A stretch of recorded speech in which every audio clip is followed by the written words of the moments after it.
Hey, what's up guys, it's Mark Yoon, and today I'm bringing another hopefully exciting video. So a video that I have for you today is another lore video, but it's going to be a little bit different.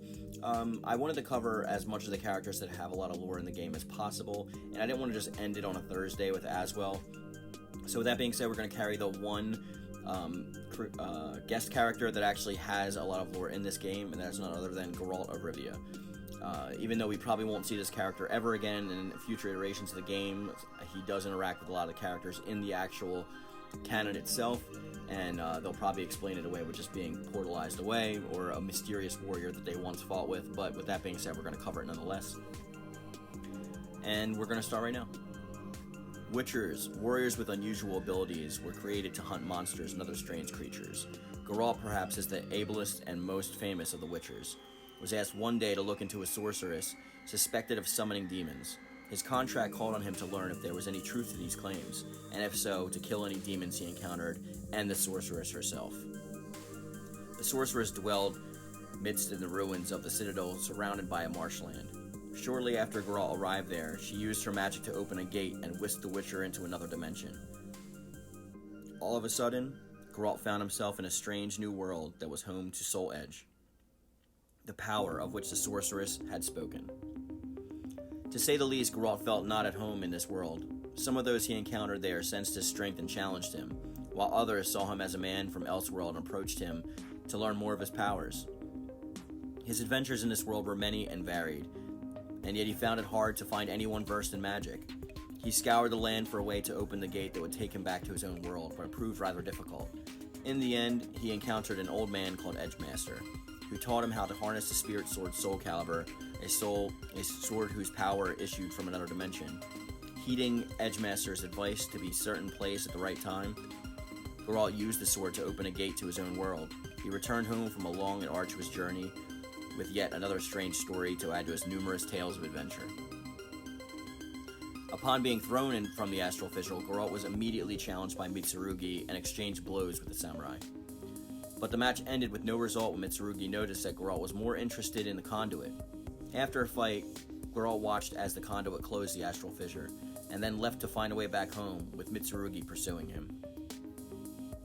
Witchers carry swords of two types, one steel and one silver. Both can be made of the finest quality of alloys and meticulously customized to suit the needs of their wielder. However, Witchers use these in very different ways. The steel sword is mainly used against humans, while the silver is best when hunting monsters. Many folk believe all Witcher swords are made from the ore taken from meteorites, these stones having traveled vast distances through magical worlds permitted by the elements earth, fire, water, and wind. Grant the weapons exceptional qualities that render them very effective against supernatural foes. The truth is, forging the swords of Ware meteorite is by no means an easy task, so a Witcher wields a weapon cast of simple iron ore. One could hardly call Geralt's journey through another dimension fortuitous, yet at least he was able to bring his weapons with him. For the world he finds himself in provides plenty of opportunities to fight, but alas, no blades worthy of a Witcher. He takes great care of his gear here, and he's likely to need it for many, many battles to come. A number of different Witcher schools dot the world. Adherents of the School of the Wolf are brought up from childhood at Kaer Morhen. The cadets have undergone rigorous training and the mutation into Witchers for generations. The training methods employed at the Citadel include practicing sword techniques while balancing on top of wooden posts, sometimes while blindfolded, while the mutations granting superhuman speed, strength, and reflexes take form in the set of arcane rituals called the Trial of Grasses.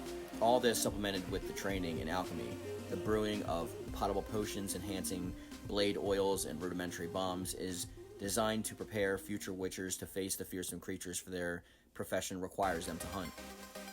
For Witchers, fighting with their backs against the wall in crumpled ruins under a starless sky is an everyday occurrence, so they must keep up their training to fight at full strength, whatever the circumstances. Witchers use both physical techniques and minor magic in fights, but their control over the mystic arts does not extend to powerful incantations or dark curses. Rather, they employ simple spells known as signs, and these combat-focused hexes prove some of the most powerful tools in their arsenal. Though Geralt has found himself trapped in another dimension, his sword edge, his wits, and his skills are not dulled. A Witcher is never unprepared, no matter how unusual the circumstances. Now, as I said, I didn't want to end on just a Thursday video about Aswell, and since we were covering characters that don't have a previous lore or a new timeline, I thought it was imperative to actually cover Geralt at some instances, because he does interact with not only Edgemaster, but the Conduit and Mitsurugi. A lot of the game can be explained away by just like the mysterious Moira that they met, so in future iterations don't expect Geralt to return or to have any kind of say within the series itself. It's pretty much just going to be the similar how it was dealt with Spawn and others from Soul Calibur 2, where they just talk about dealings with previous warriors that were mysterious that they encountered. But I felt it was necessary to cover him nonetheless. I'm probably not going to cover 2B or Halmaro because they really don't have any impact on the story themselves. I think the only one that does is The Witcher, mainly based on the fact that he's not a predominant role, but he's a preceding role to Libra of Souls that actually sets things in motion, especially when it comes to the Conduit and Mitsurugi. But with that being said, guys, we're going to bring this video to a close. I hope you enjoyed it. Feel free to have a conversation in the comment section down below and leave a like if you would like to. Let's start our next week, our August, fresh with a new setup and a new set of videos. So look forward to that. And as always, guys, thank you. Thank you.